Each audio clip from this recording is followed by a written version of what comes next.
Good morning and welcome to the Great Lakes Legislative Caucus quarterly web meeting on PFAS contamination as an emerging threat to drinking water. My name is Lisa Hanairo. I'm with the Council of State Governments Midwestern Office, and I will be helping to host this web meeting this morning with assistance from Caitlin Ty, who is a policy analyst at CSG Midwest.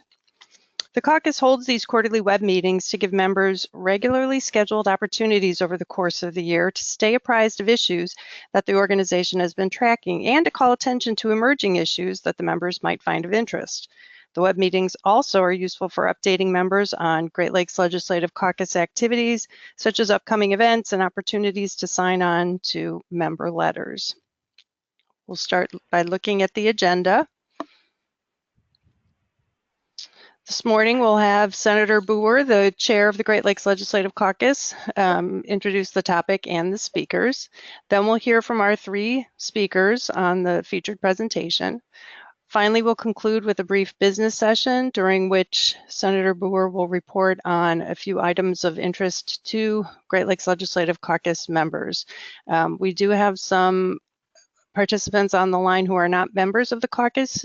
Everyone is welcome to stay for the business session if you are interested. I'm going to begin with just a few housekeeping points. First, this event is being recorded, and the recording will be available later today at the caucus's website, which is www.greatlakeslegislators.org. You'll also receive an email message in a few days directly from GoToWebinar with a link to the recording.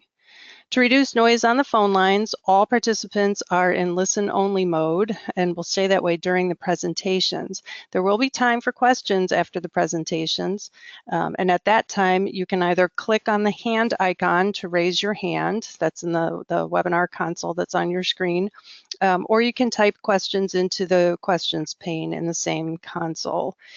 If you want to move the console out of your way, you can click on the orange icon that has a white arrow on it, and that'll toggle it back and forth.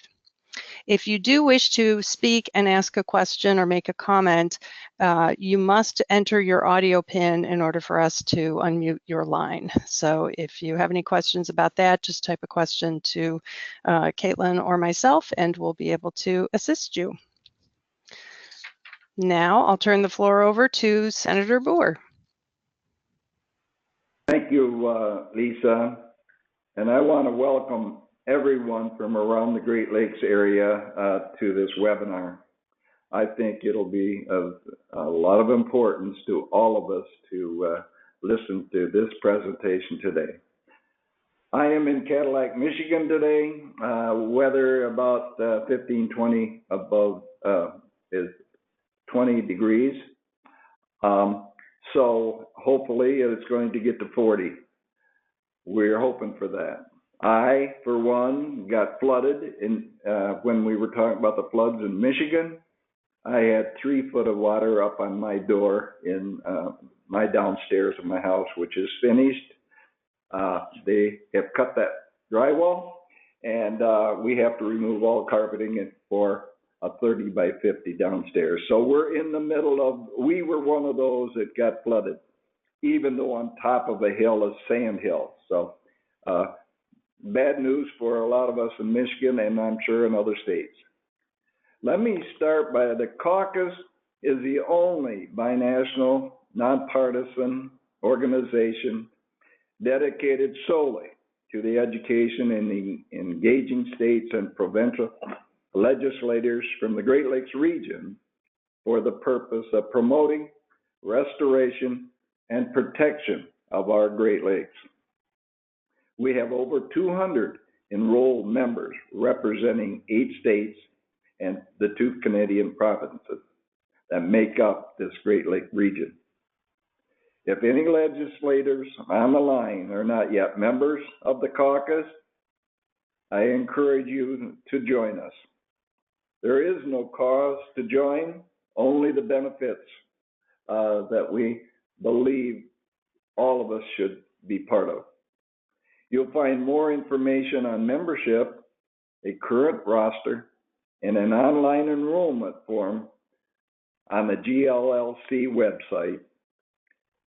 GreatLakesLegislators.org. Let me repeat that for you. It's GreatLakesLegislators.org. Now let me tell you at this time about our topic and our speakers today. Today's featured presentation focuses on an emerging threat to our region's drinking water and the contamination by and I'm going to spell this, polyfluoroalkyl, and it is for you to pronounce P is in Peter, O-L-Y, F-L-U-O-R-O-A-L-K-Y-L.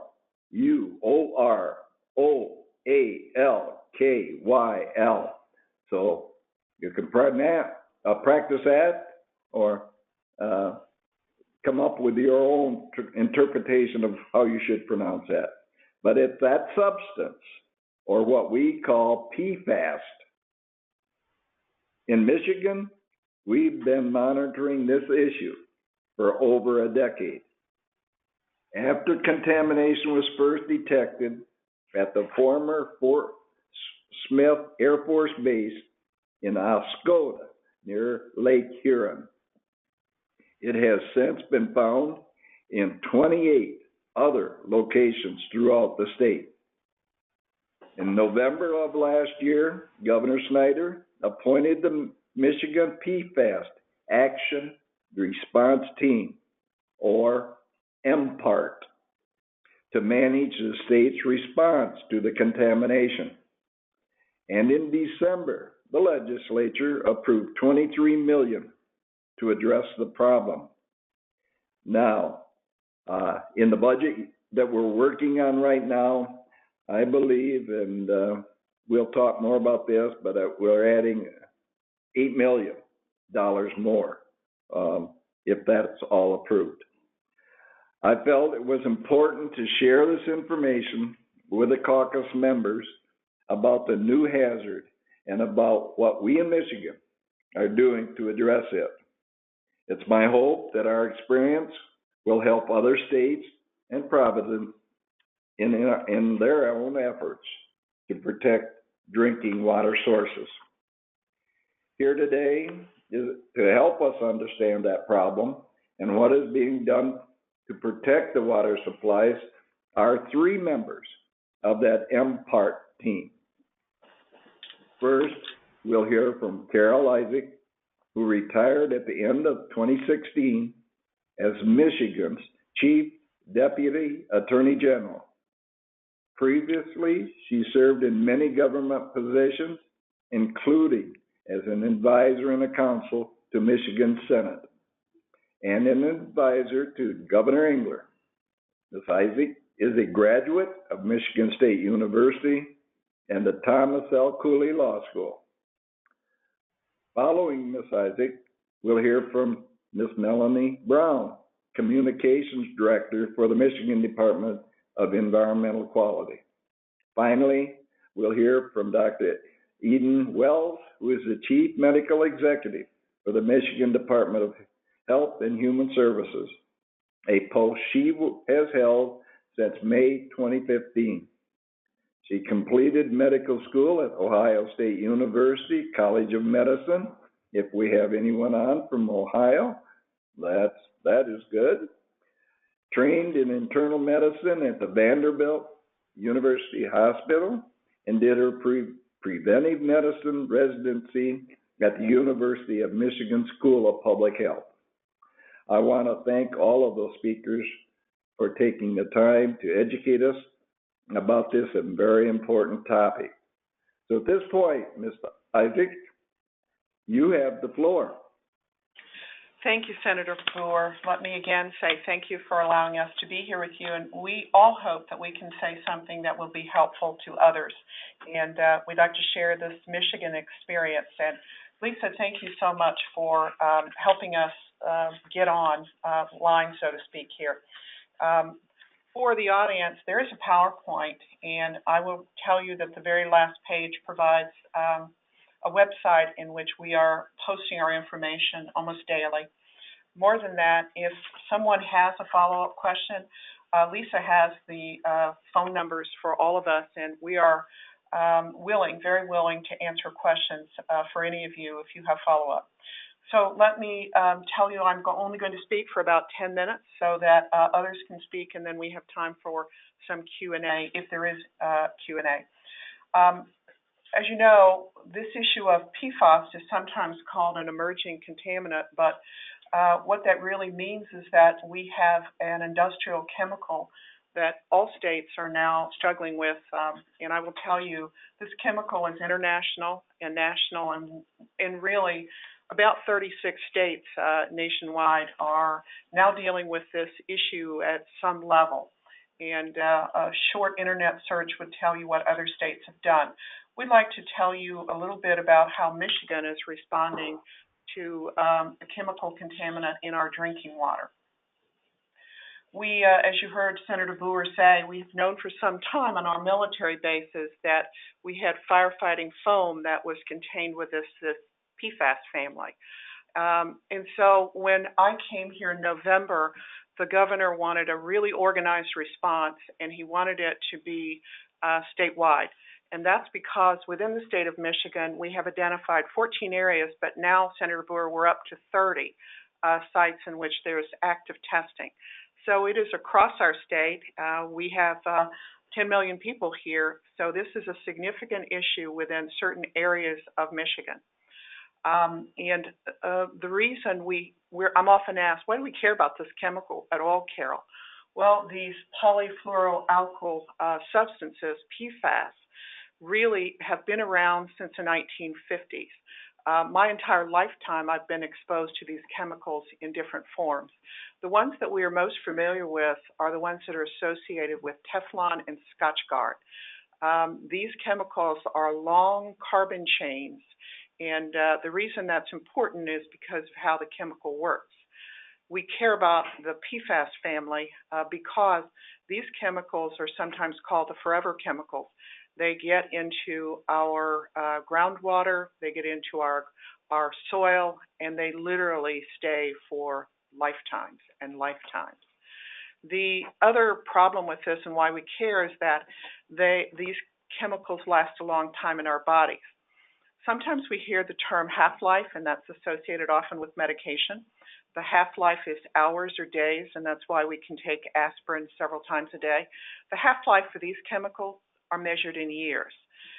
They bioaccumulate in our bodies, and therefore they have the ability to stay a long time. You will hear Dr. Wells tell you about the association between these chemicals and disease and disorder. So now that we've defined that we have some chemicals made in our world and really served our populations in good ways, we wanted those nonstick pans. We wanted that fuel foam that fought our fuel fires at our bases and airports. But these chemicals were also used in a lot of industries, like plating industries in Michigan. Wolverine is a manufacturer here in Michigan that made shoes. You've heard of Hush Puppies, and they've made those for decades. And so, unfortunately, when it became obvious that there is toxicity associated with these chemicals, we now in a phase where the Department of Defense asked military bases to survey the bases for the presence of these chemicals in drinking water. About that same time as bases were beginning to survey and release information, the Environmental Protection Agency at the national level created a new lifetime health advisory standard for two of these chemicals in this family, and that would be PFOA and PFOS. Those are the Scotchgard Teflon chemicals because we know the most about them. They've been around the longest. So they created in the spring of 2016 this lifetime health advisory of 70. So there we are in 16 with something that is really, really now an issue for us because of a large manufacturer and the fact that Michigan has a fair number of bases. And we are discovering that the foam on these bases is now contaminated water. It is leaving the perimeter of the base and it is now into groundwater. So what I think Michigan has, and I will not know if every state is the same, but let me describe that there is sort of a distinction, if you deal with this, between municipal water and groundwater. 45% of the people in Michigan get their drinking water from groundwater. 2.6 million people have wells.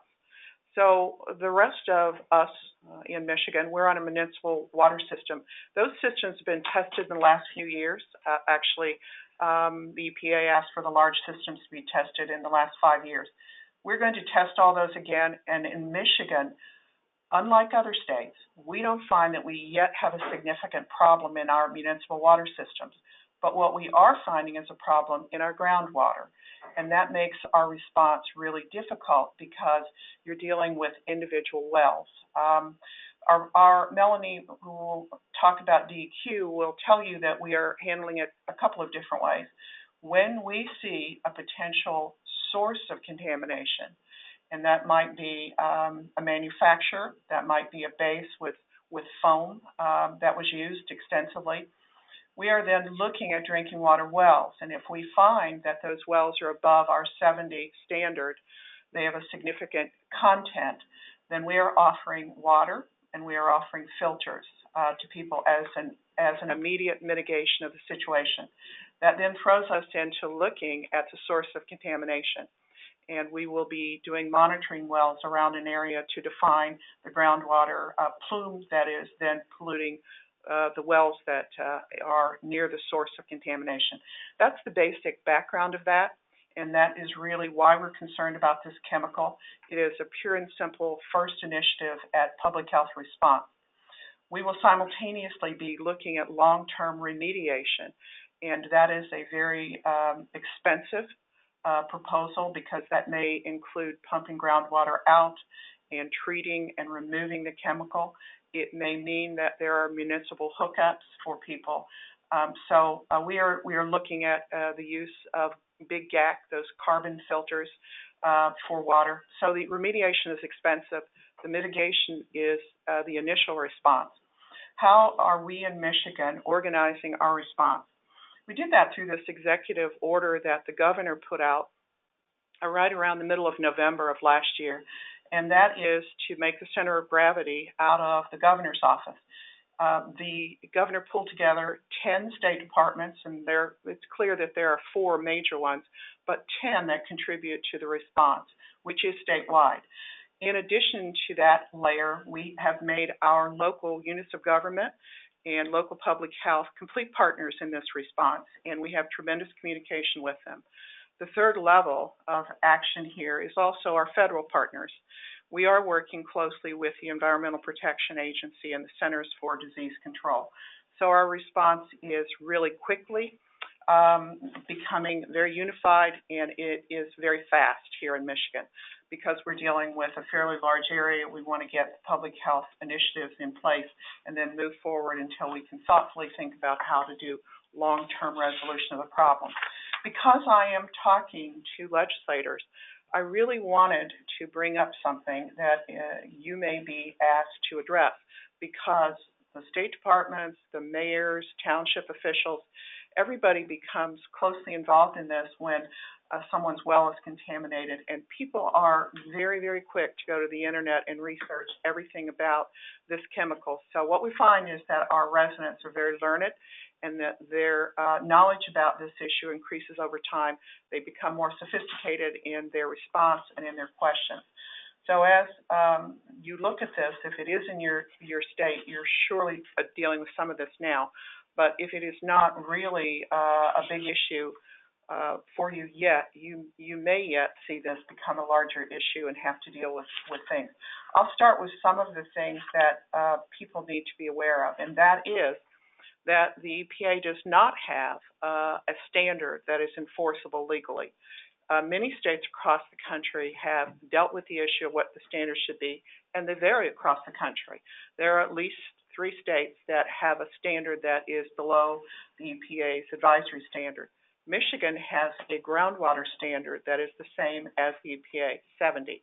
That standard is necessary in order to give the authority to state departments to be able to take action to make sure that the water is clean. So that is an issue you would have to deal with almost immediately in your state. Other issues that we have had to deal with, and I want to bring these up just because I think it's important to know what happens here and how you discuss this, how you inform people, and how you go forward. It is without doubt the most successful way to respond to this is based on your ability to communicate well. And you're going to hear the next speaker talk about that.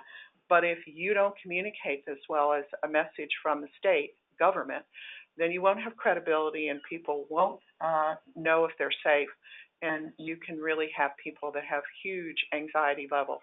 And dealing with it early on and doing correct communication is sort of essential in being successful here.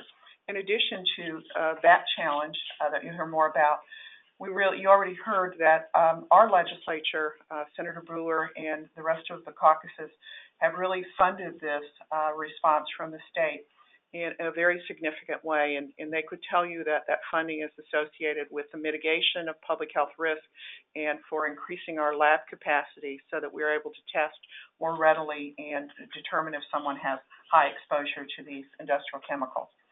So the reason I bring that funding issue up is because it is always something that legislators have to deal with. It's also a reason for the state to be completely transparent and open in keeping legislators up to date.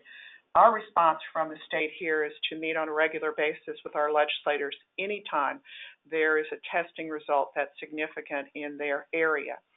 We want them to be fully informed so that they are not surprised when a constituent calls or a media story is out.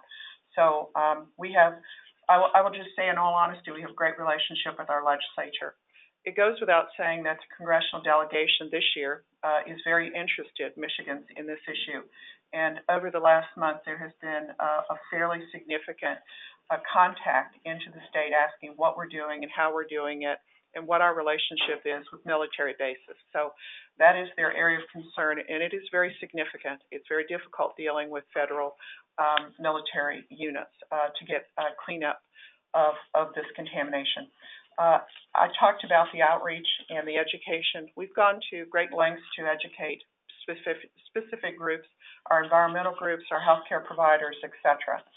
But in answering questions, I just want to give you a list of some of the issues, and not all of them, but some of them that we have had to deal with, as well as our mayors and township officials and school systems and legislators. So people ask the following kinds of questions. How did this happen? Who is responsible? Because they want to find out who's responsible, and they want that party, sometimes the Air Force, sometimes a manufacturer, to clean up what's wrong and make their life okay again.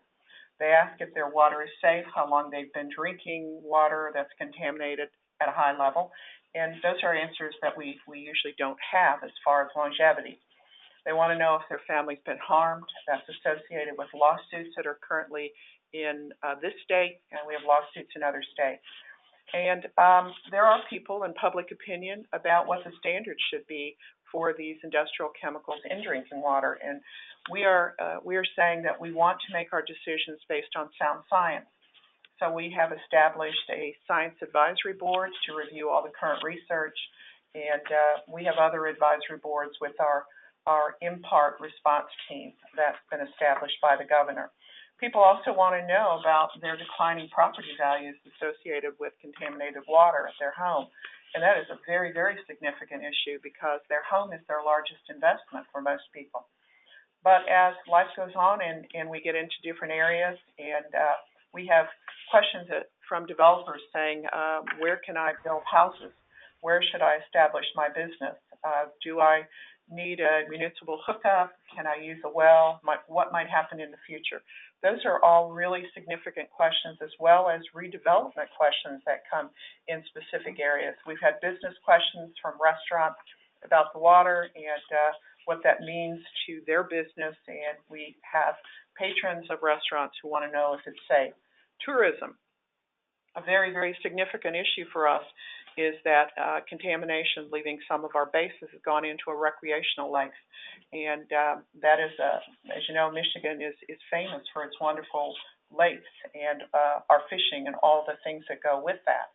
We have something unusual. We have a specific unusual type of foam that is formed around some of our lakes, and it is very heavily concentrated with PFAS.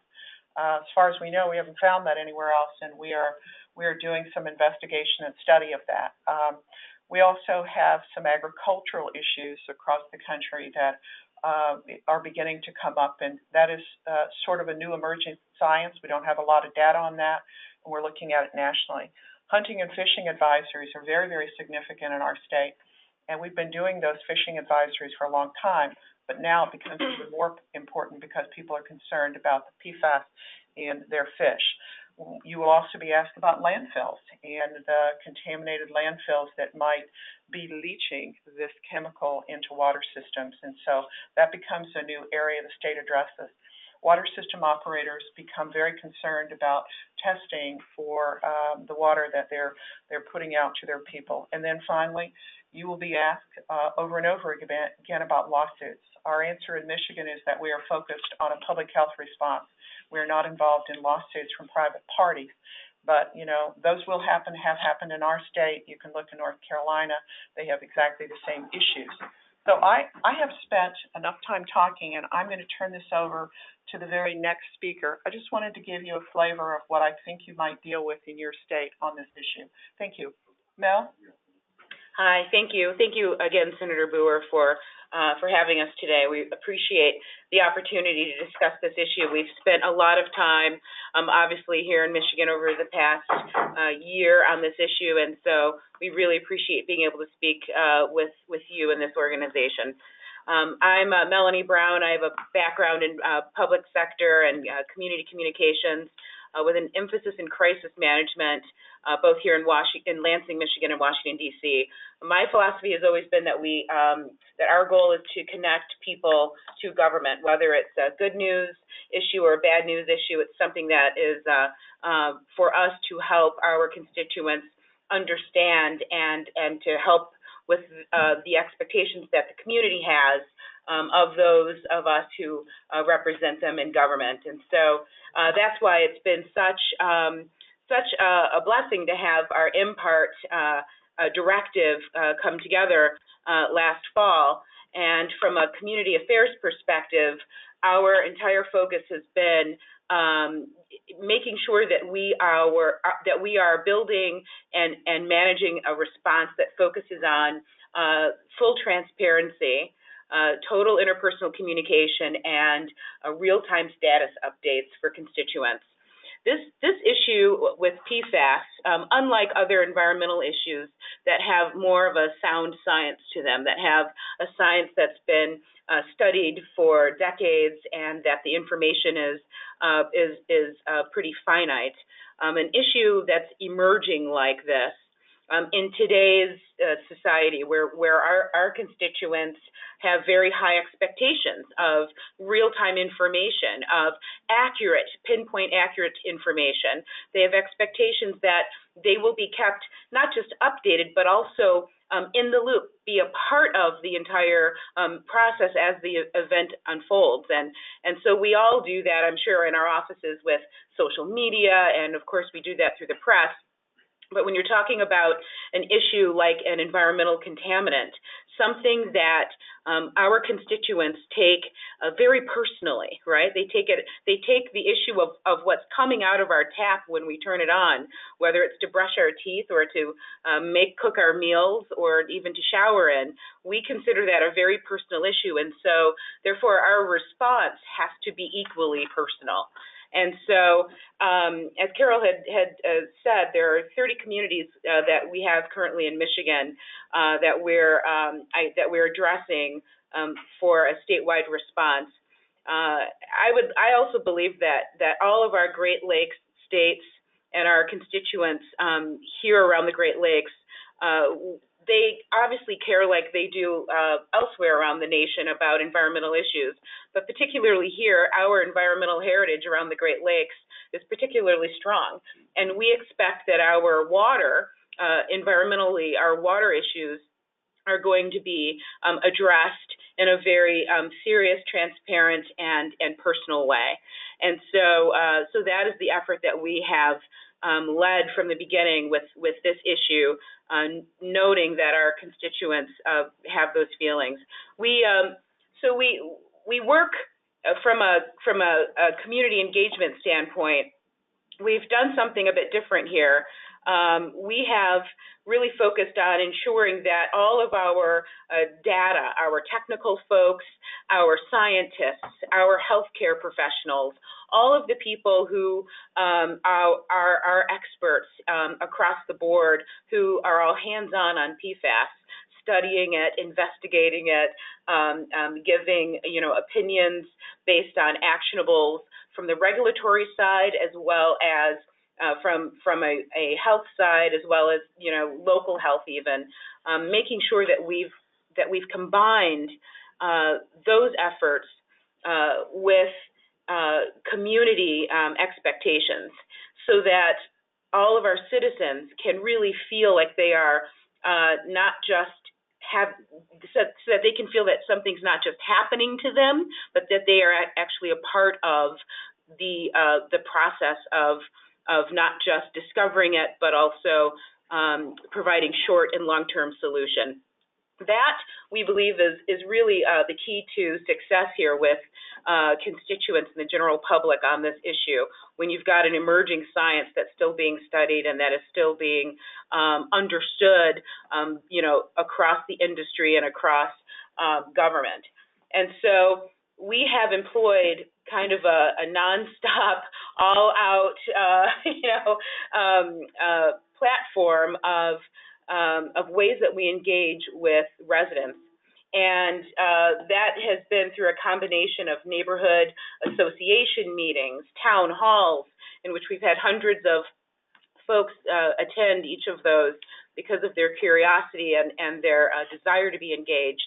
We even have teams that coordinate literally one-on-one during home visits in key areas where we see data that may be something we want to take a closer look at, or where we feel like there are opportunities for us to engage specific neighborhoods. Again, unlike other environmental contaminant issues, this issue with PFAS, because it deals with studying residential wells, means that we are literally house to house in neighborhoods and walking through cul-de-sacs, working with literally groups of households at a time. It's very one-on-one. And so the beauty there is that we have been able to communicate one-on-one at that one-on-one level.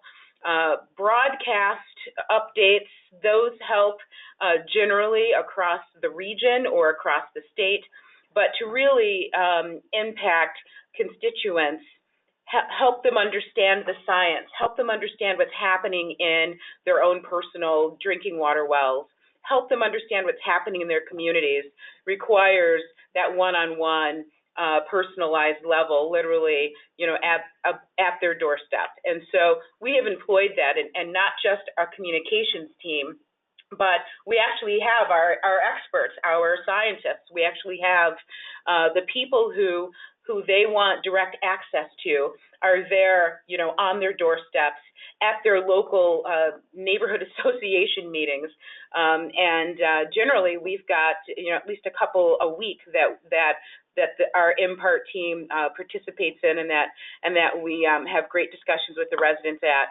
We also have had a real focus on transparency. All of us on this call probably could relate and appreciate the consistent demand for government-facing transparency when there's, particularly when there's an issue that people are still understanding and that we're still learning about as a society. And so we've really tried to be proactive with how we present our data, making sure that we present our stats, updated stats on what's happening in each neighborhood, in each community, at each of our 30 sites, and then also providing residents with their individual well testing results and a corresponding individual advice from our health professionals regarding their specific results. It is that personalized. And that is the expectation that citizens have of their elected government and of their state departments. And so we have really used this as an opportunity to meet that demand. The governor's initiative has allowed for comprehensive coordination of multiple entities that traditionally would kind of stay in their own lanes.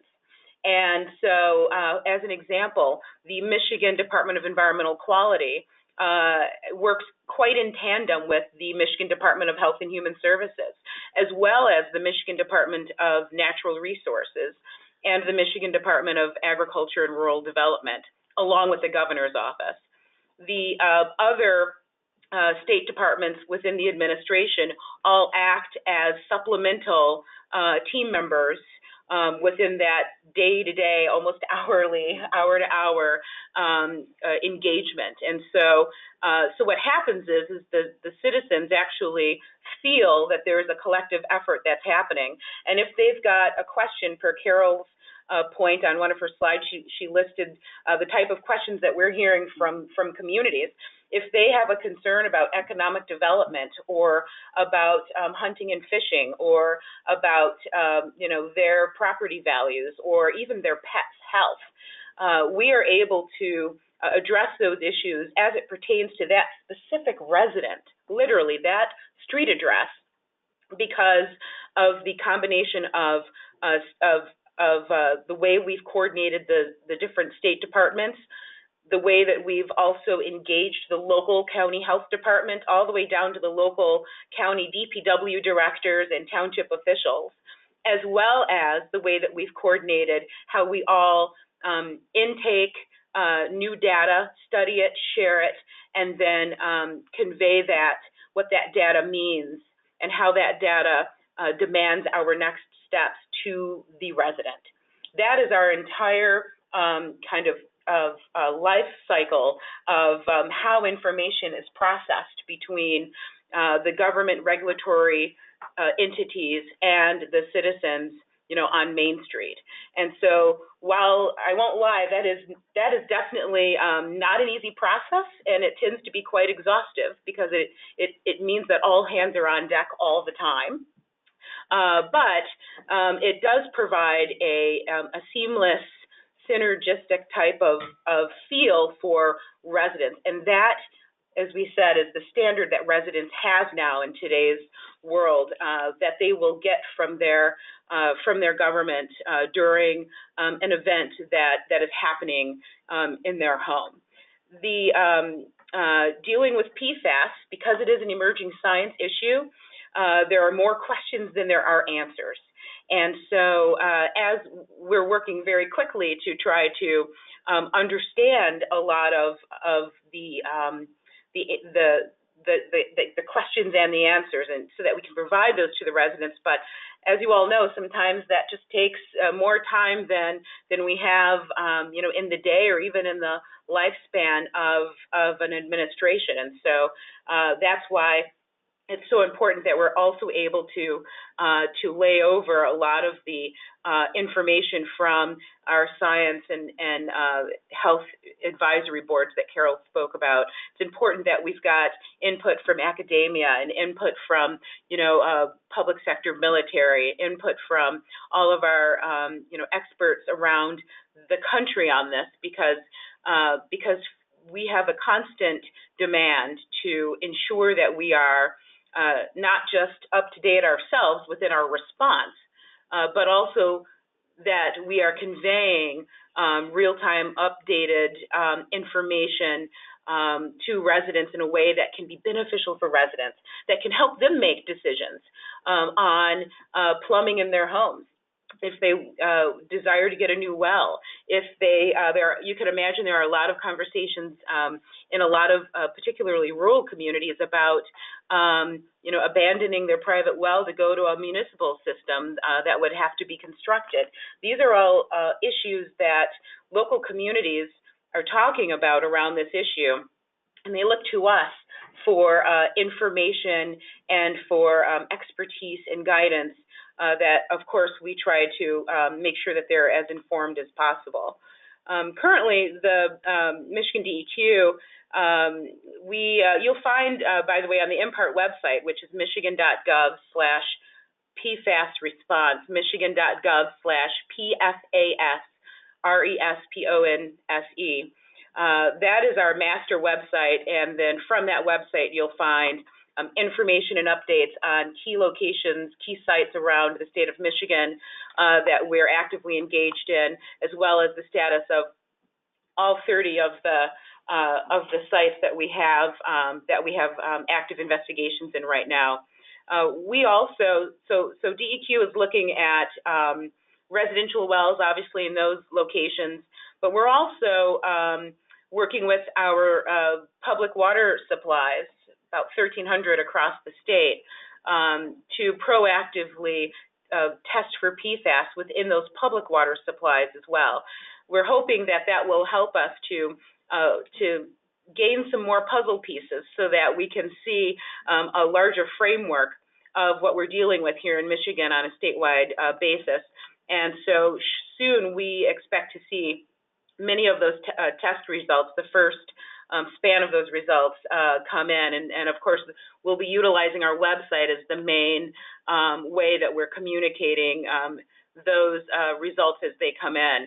We also are doing ambient water testing of our lakes and streams as well as our fish, to add to that picture, to see where we need to take a closer look around the state, as well as to help us better scope, how broad of a problem this is around the state, so we can ensure that we continue to stay at the forefront of the issue in order to not just properly apply the science, but really to respond to our citizens so that our people are at the forefront of the issue as well.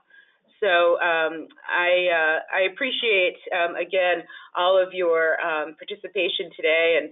And we know as a state that Michigan, while we're at the forefront of this issue, we know that it'll take the entire Great Lakes community working together to ensure that we're finding some good solution here moving forward. With that, I will turn it over to Dr. Eden Wells. Great, thank you, Mel.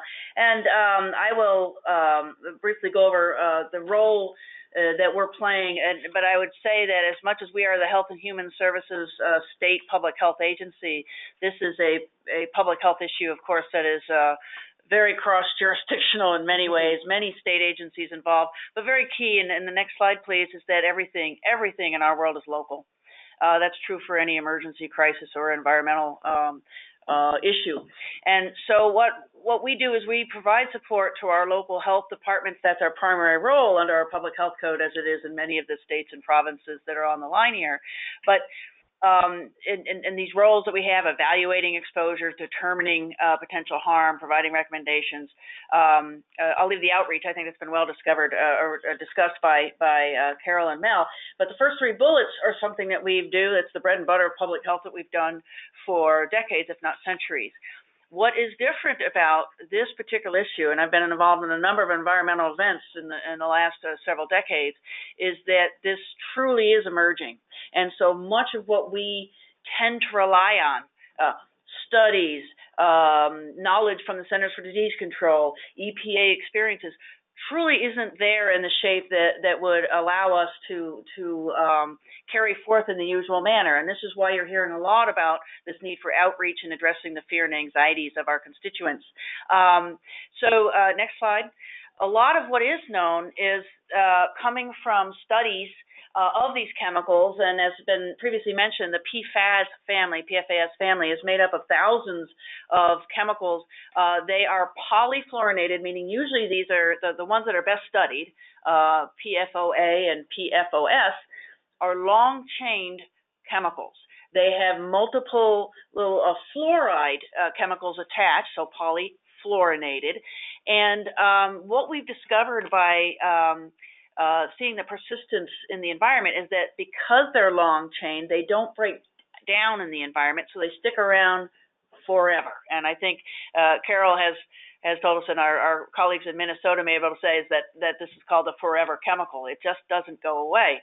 And so when we look at issues of the science, right now we can't.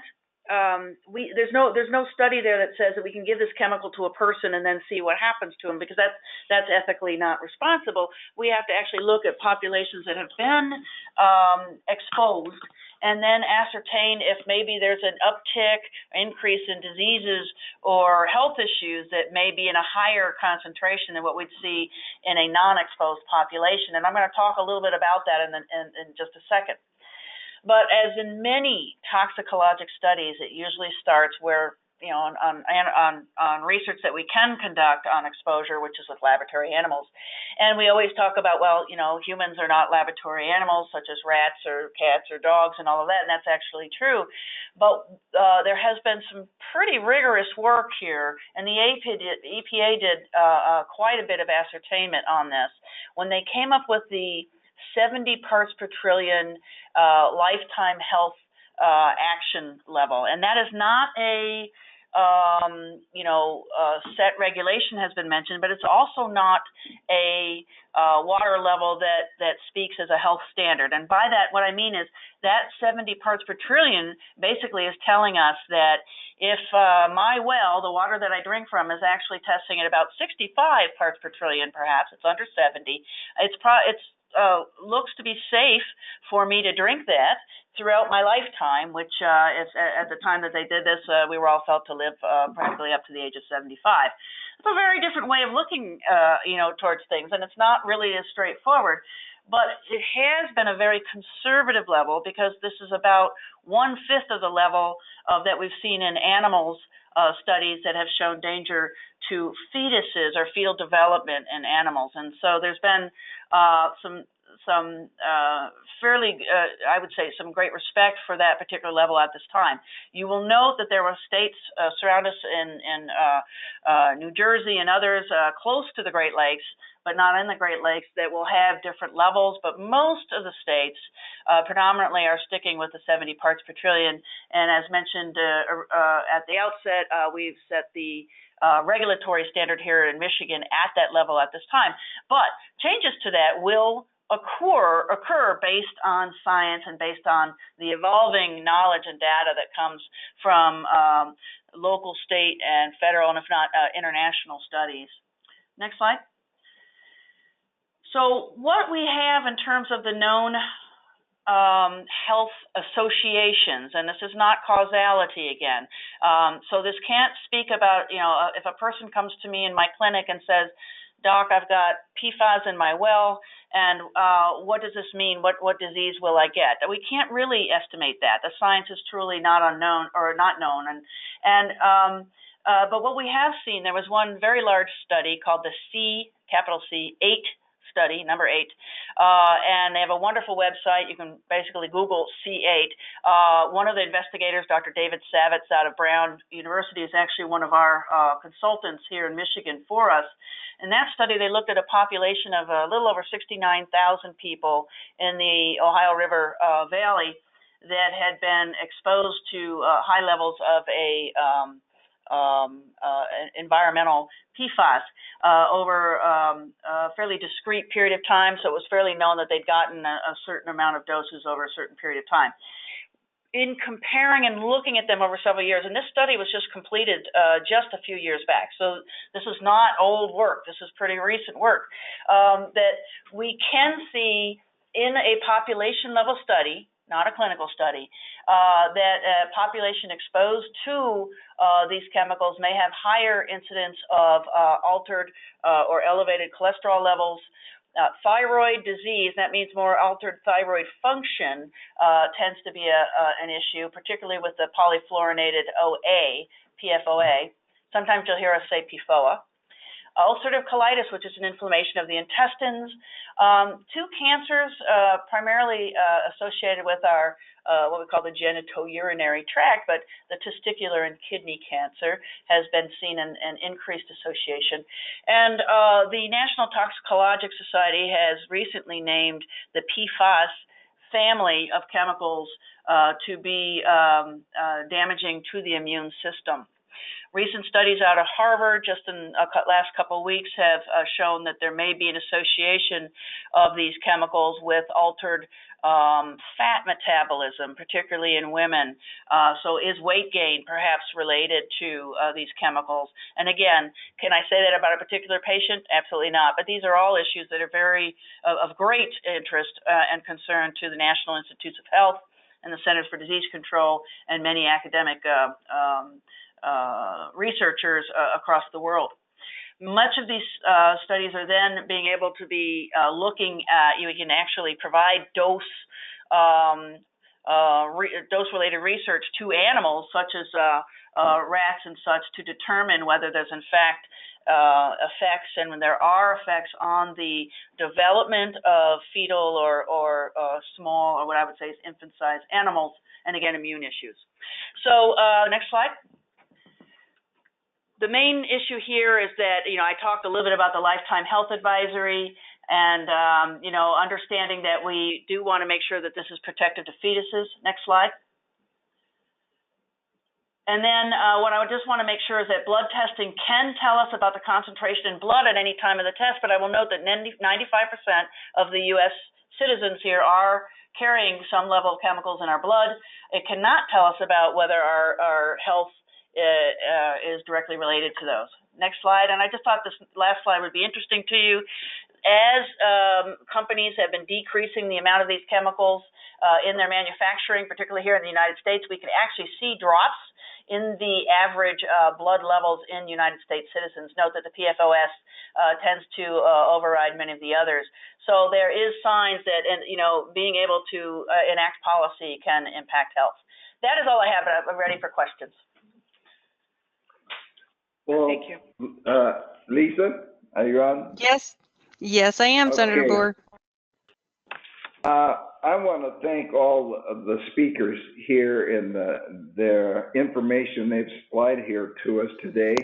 I'm not sure, because of time, if we can take the questions and give those to our speakers for responses and have those responses that way. Is that possible?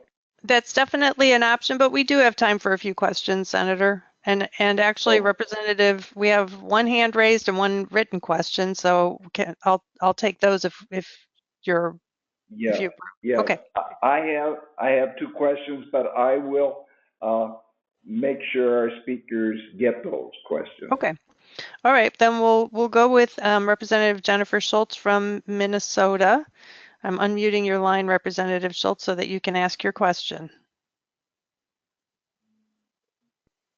I just wanted to note that we just settled a case for PFCs with 3M in Minnesota that had been worked on for over 7 years by our Attorney General, and we thought it was going to go to court, but we were looking for a $5 billion settlement for health effects and water damage to the aquifers from 3M, and we mediated it and received only $850 million for that. Okay. We followed that with interest, and in fact, I sent around some information to everyone here in Michigan. We were very interested in that case concerning 3M. So interesting that it didn't go to trial and lots of evidence wasn't introduced. I guess I won't say more. But, thank you. Thank you for that information, Representative Schultz. And next we have a written question from Representative Joan Ballweg in Wisconsin. She asked, are military air bases proactively looking into possible area contamination? She presumes there would be higher usage on bases because of training.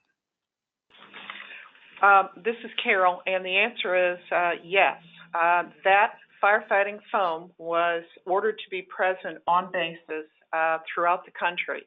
And it was, on some bases, used liberally when you look at the Air Force. Because I'll use a base in Michigan, they used it for training. I know that I have a base here in Michigan that actually had other states coming in for training. So yes, firefighting foam was used for a very long time and a significant amounts, and we can see that in the groundwater contamination here It's difficult working with a federal organization that takes issues. It takes a very long time to get through a process called CERCLA. It has 8 steps, and if you look at those steps, it just can take you years to get through it. Here's what the problem is for states. You need that information on base because it informs you when you're looking off base for where the contamination might be. You need their cooperation, and you need them to move faster than they're moving. You also need them to be part of the solution for remediation because it's expensive. And I will tell you, every single state we talk to is saying similar things about difficult getting timely responses, difficult getting action, getting caught in the CERCLA process. And it's what our congressional delegation is interested in. So great question. Thank you. Senator Boer, there are no other hands raised. So if you would like to ask your question, please go ahead. Thank you. We can certainly understand how the contamination like this affects the groundwater. But what is the hazard to the large bodies of water like the Great Lakes? That's one question. And if the Great Lakes or any lakes or streams are at risk, what can we as legislators do to protect them? Those two things I would ask. Well, it is true that we see larger bodies of water near source points for contamination having levels of PFAS. And our biggest concern with that is, and I'm going to take public health first, is that there are cities that draw their water from these large bodies of water. We don't know where their intake is. And if the intake is far away from whatever the source of pollution is going into the lake, they tend not to have a problem, or they tend to have lower levels of PFAS in the water they draw out for use as drinking water. The second issue is what happens in these bodies of water, and I immediately think of fish.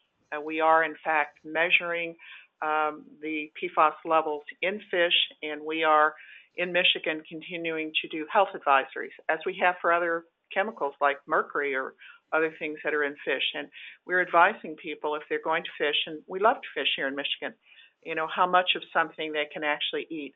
So yes, I'm sorry to say, but there is some PFAS in our larger bodies of water. For sure, I'm going to mention Lake Huron right now. And you already know, Senator Boer, about Lake St. Clair has a little bit in there. And we are looking at source points of contamination and how near they are to larger bodies of water. So right now, that's the best we can do as we begin to investigate and sort of map the contamination. So, Carol, how about what can we do as legislators then to protect them?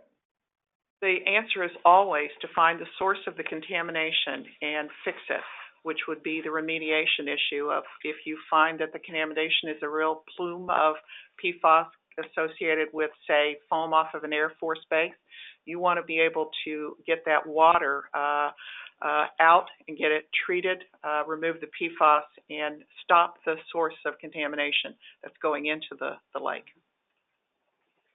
Thank you. Thank you. I want to again thank all three of you for being here. I'll call you by Carol, Melanie, and Eden because I know you, and we've been participating with you in your explanations and information and trying to get us as legislators, and so we can all speak back to our 10 million people that we represent in the state of Michigan. But it's a bigger issue than just Michigan, and that's why we're having this part of this program here today. So we are going to quickly go to our business portion of this webinar. If you'd like to stay on the line, do so. If not, we'll proceed to the business section for all of our members out there. All right, we're saying goodbye. For the Carol, Eden, and Mel are saying goodbye. Thank you very much. Thank you all. Bye. Thank you. Thank you.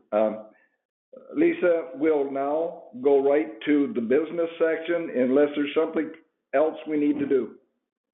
No, that's fine, Senator Boer. Let's go on to business. Okay, to our caucus members, all of you know we have opportunities to propose sign-on letters on issues of regional concerns in your areas. I will be initiating such a letter very soon to express support for the federal Great Lakes Restoration Initiative. In this fiscal year 2019 budget blueprint, President Trump's proposed cutting of funding for the GLRI from $300 million per year, which the Congress authorized in 2016, to just $30 million. The caucus has always been a champion of the GLRI, and we've sent similar letters of support to our congressional delegation in the past. So I think it's important for us to make our position known again this year. The executive committee will be reviewing my letter on its call next Friday. So watch for Lisa to circulate the letter the following week. I would appreciate your consideration, and I hope you will join me in signing that letter. I have an update on the strategy planning process being conducted by the executive committee. The committee will meet on April 27th and 28th at CSG Midwest office, Lombard, Illinois, to continue the discussion that we began in Toronto at last year's annual meeting. Some of us will be there in person, and my plan is to be one of those in person there, while others will be joining remotely to take part in the discussion. We feel very strongly that this process will be transformative for the caucus, and we're excited about the possibility for making coordinated regional action the principal mission of this organization. Our goal for April meeting is to develop a policy agenda, to communicate strategy, and a long-term financial plan to help keep the Great Lakes Legislative Caucus viable well into the future. Members will hear reports on our progress during the coming months. The 2018 election, let's talk about that finally. 2018 is an election year for many legislators. And as a side note, after 14 years, I will be term limited out in Michigan. And it's also an election year for our caucus. In September, at the annual meeting in Erie, Pennsylvania, we'll be electing new leaders to serve in 2019 and 2020. In total, we have 12 seats to fill. The office position of the chair and the vice chair, and for the executive committee, one representative from each of the 10 jurisdictions in the region. The official call for nominations will go out in June, but I wanted to make sure the members had this information in advance so that you can consider nominating a colleague or perhaps yourself to be a member candidate. Any member can serve as a member of the executive committee. Candidates for the position of chair or vice chair must have previously served on the executive committee. If you have any questions about your eligibility or about what it entails to be a caucus leader, please contact Lisa. If being part of the caucus leadership team is more of a commitment than you're able to make at this time, I encourage you to consider volunteering to serve on the nominating committee, who will review all nominations and recommendations and recommend a slate of candidates.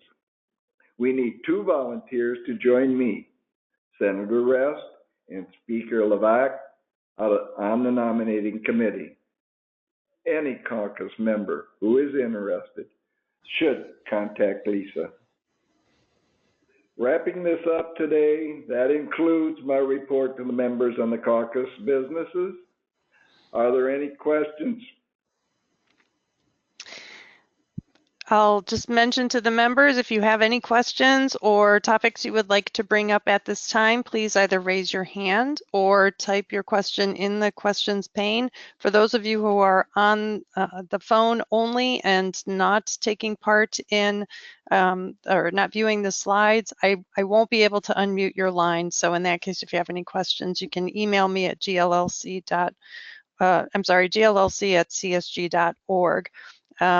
While I'm waiting to see if anyone has a question, I'll just put a plug out for the June 1st quarterly web meeting. That's the next one scheduled.